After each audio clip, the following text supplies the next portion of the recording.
नमस्कार मित्रों, आज सुनते हैं मालती जोशी जी की कहानी साजिश। अगर आपको वीडियो पसंद आए तो लाइक, शेयर और सब्सक्राइब जरूर करें। पूरे घर में एक तनाव सा व्याप्त है।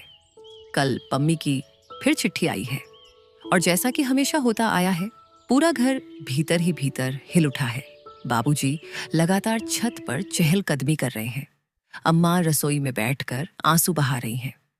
सोहन तो पढ़ाई का बहाना लेकर दोस्त के यहाँ निकल गया है।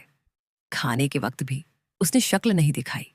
निम्मी अलग मुंह फुलाए पढ़ने के कमरे में बैठी है। बच्चे टुकुर टुकुर जिस तिस का मुंह ताक रहे हैं। सबसे ज्यादा संत्रस्त और परेशान है मोहन और शीला। संकोच के मारे बेचारे अपने से ही आंख चुरा रहे हैं। दोनों ने जैसे अपने होंठ से लिए हैं। डरते हैं कि कोई ऐसी वैसी बात मुंह से न निकल जाए जो बारूद के ढेर में चिंगारी का काम करे। वैसे ही वे दोनों हमेशा से कटघरे में खड़े हैं। घर में अच्छा बुरा जो होता है उन्हीं के सिर जाता है। पम्मी की जब भी चिट्ठी आती है, दोनों पति पत्नी अपराध बोध से ग्रस्त हो जाते हैं, क्योंकि उस चिट्ठी की पहली प्रतिक्रिया अम्मा पर होती है। वे बड़बड़ाना शुरू कर देती हैं। इनके लिए तो बहन भार हो गई थी ना, बस ठाव देखा ना ठिकाना, झोंक दी भट्ठी में। अम्माओं को तो बस कुछ न कुछ कहते रहना है। उनकी इन्हीं बातों से तंग आकर वे लोग निम्मी के वक्त थोड़ा सुस्त हो गए हैं तो अम्मा बाबूजी 100 बार सुना चुके थे। दो दो भाई हैं पर किस काम के, मजे से हाथ पर हाथ धरे बैठे हैं। कल को लड़की किसी का हाथ पकड़कर भाग जाएगी तब अक्ल ठिकाने आएगी। परेशान है मोहन, शीला किसी करवट उन्हें चैन नहीं है। और अब फिर पम्मी की चिट्ठी आई है। अब इस घर में मेरा निबाह नहीं हो सकता। आप लोग मुझे आकर लिवा ले जाइए, नहीं तो मैं कुछ खाकर सो रहूंगी। पम्मी का यह नाटक पिछले 4 सालों से चल रहा है। 5 साल के वैवाहिक जीवन में मुश्किल से 1 साल शांति से गुजरा होगा। पता नहीं कब क्या हो जाता है और वह अपनी लड़की को गोद में उठाकर यहां चली आती है। शुरू में तो सब उसे हाथों हाथ लेते थे। सबको उससे सहानुभूति भी थी। बाबूजी खुद जाकर 4 बार समधी जी से बेटी के किए अन की अपराधों की माफी मांगाए। 2 नाव 4 बार दामाद को घर बुलाकर समझाया बुझाया गया, पर हर बार कोई क्या करे। अब तो खींच सी होने लगी है। पम्मी जब भी आती है, घर का बनाया रूटीन तहस नहस हो जाता है। बजट की धज्जियां उड़ जाती हैं। शीला तो उन दिनों अपने सारे अरमानों की भावनाओं की गठरी बनाकर मन के एक कोने में पटक देती है, क्योंकि और सब लोग तो अपने अपने काम से बाहर निकल जाते हैं। पम्मी की दर्द भरी दास्तान और अम्माओं के ताने उसी के हिस्से में आते हैं। ये तो वह किसी तरह सह जाती है, पर जब उसके फूल से बच्चे उपेक्षा का शिकार होने लगते हैं तो उसका खून खौल जाता है। उनके कपड़े, खिलौने, यहां तक कि दूध में भी पम्मी की मुनमुन का हिस्सा निकालना पड़ता है। दिन भर दादा दादी की डांट पड़ती है, सो अलग। दुखियारी बेटी के लिए अम्मा उन दिनों कुछ ज्यादा ही तरल हो जाती हैं। आए दिन घर में स्त्री पकवान बनने लगते हैं। अम्मा रोज पम्मी को लेकर रिश्तेदारों के यहां निकल जाती हैं और रिक्शे तांगे में ढेर सा रुपया फेंक डालती हैं। पम्मी का मन बहलाने के लिए निम्मी को ठेल ठाल कर उसके साथ सिनेमा या पार्क में भेज देती है। इन सब कार्यक्रमों के लिए शीला को ही पैसे देने पड़ते हैं, और वह भी खुशी खुशी, नहीं तो अम्मा का पारा चढ़ जाता। बजट के गड़बड़ाते ही सारी व्यवस्था चरमराने लगती है। हर कोई एक दूसरे पर खींच उतारने लगता है। आरोपों प्रत्यारोपों का एक दर्दनाक सिलसिला शुरू हो जाता है। घर जैसे नर्क बन जाता है।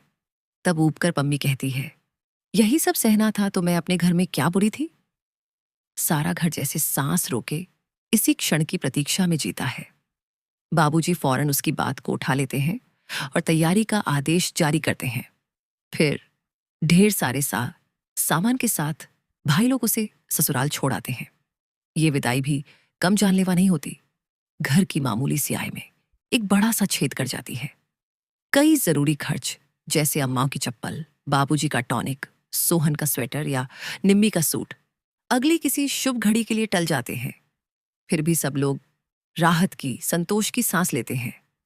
पर खर्च की यह गहरी खाई ठीक से पट भी नहीं पाती कि पम्मी का खत फिर आ जाता है। 2 दिन तक लगातार तनाव झेलने के बाद शीला से नहीं रहा गया।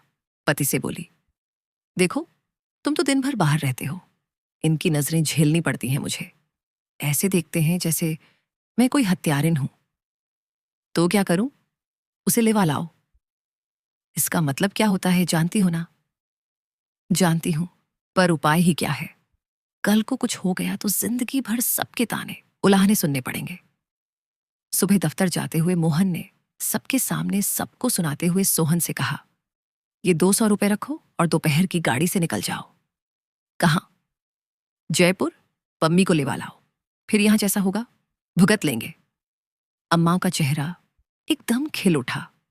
वे बड़ी आशा से सोहन को देखती रहीं, पर वह पत्थर की मूर्ति की तरह निश्चल खड़ा रहा। रुपयों को उसने छुआ भी नहीं। आखिर मोहन को पूछना ही पड़ा, क्या सोच रहे हो?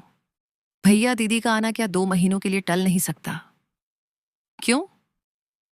क्यों, क्या जानते तो हैं कि यह मार्च का महीना है?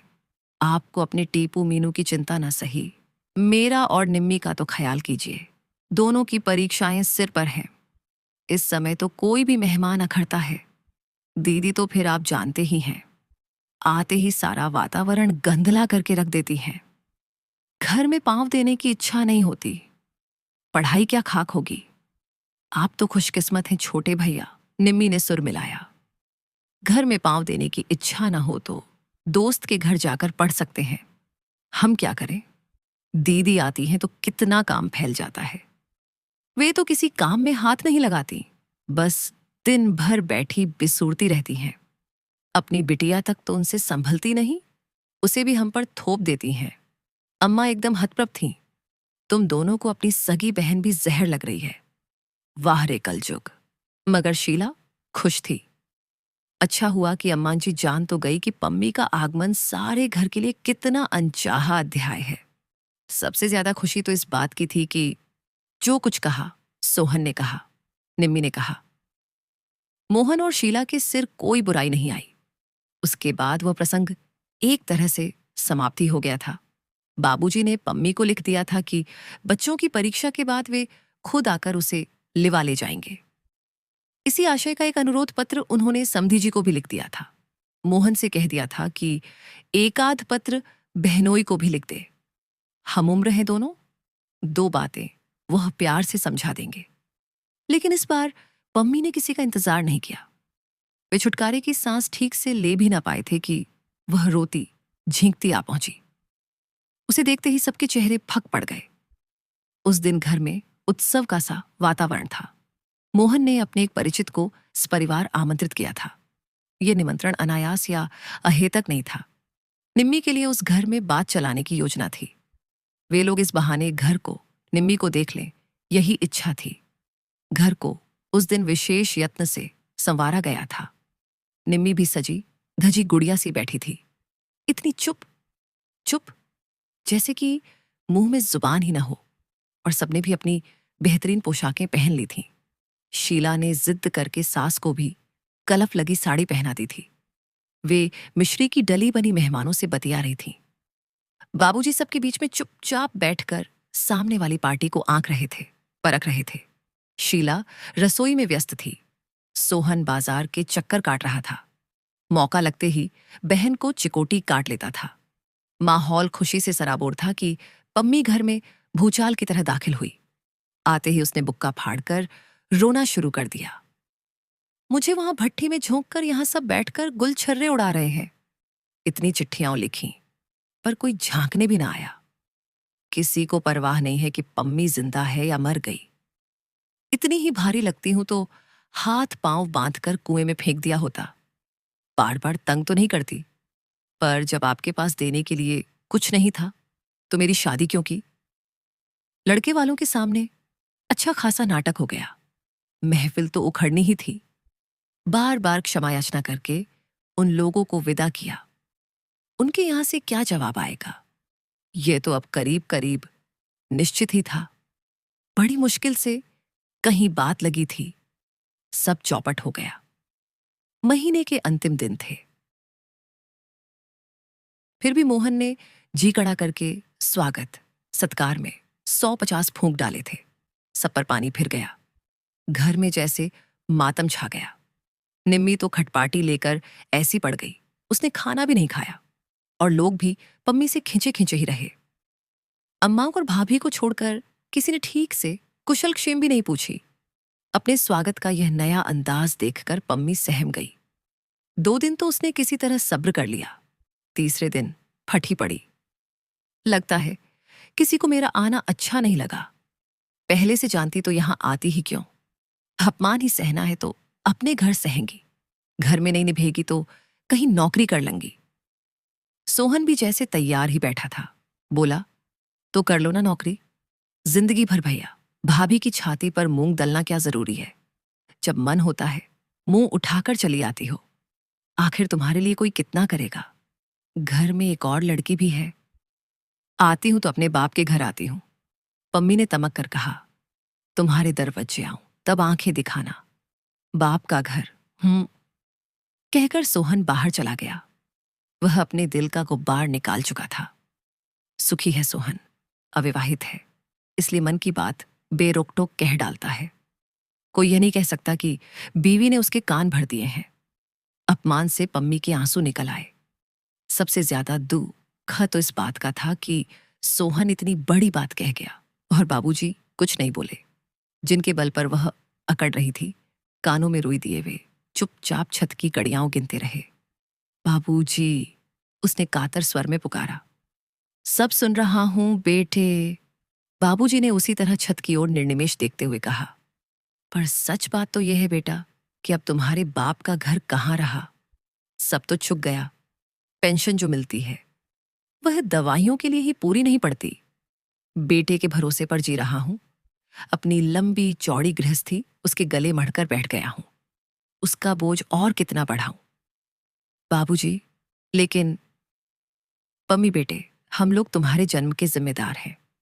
कर्म तो तुम्हें अपने खुद ही झेलने होंगे। सुख दुख जो भी हो अपने घर में ही सहो बिटिया। कल को तुम यहां आकर बैठ जाओगी तो बताओ निम्मी को कौन स्वीकारेगा। पम्मी के सारे सवाल चुक गए थे और शायद उत्तर भी। 3-4 दिन बाद पम्मी को सोहन के साथ गाड़ी में बिठाकर लौटे तो बाबूजी को ऐसा लग रहा था जैसे बेटी को अंतिम विदा दे आए हों। अगर कल को कुछ हो गया। पम्मी के ससुराल वालों ने यदि सचमुच कोई षड्यंत्र रच डाला है तो वे भी उससे बरी नहीं हैं। इस साजिश में वे भी बराबर के हिस्सेदार हैं।